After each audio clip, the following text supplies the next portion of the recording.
حمید الاعرج یہ راوی ہیں، کہتے ہیں کہ من قرأ القرآن ثم دعا امن علی دعائہ اربعۃ الاف ملک، الاف ملک،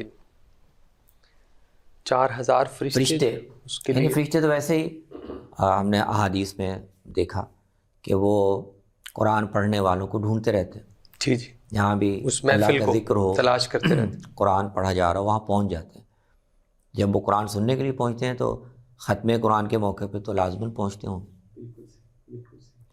اور 4000 فرشتے، اربعون ہے، اربعۃ، 4000 فرشتے وہاں وہ دعا مانگتا ہے اور اس کی فرشتے آمین میں اس پر آمین کہتے ہیں. آمین کہتے ہیں. اب یہ اس مضمون کے جو آثار ہیں، ممکن ہے کہ نبی صلی اللہ علیہ وسلم سے مروی ہوں.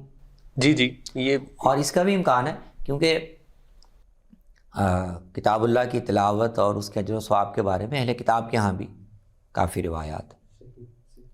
تو کعب احبار سے، دوسرے جو علماء اہل کتاب تھے ان سے بھی مضمون کی روایات مروی ہیں.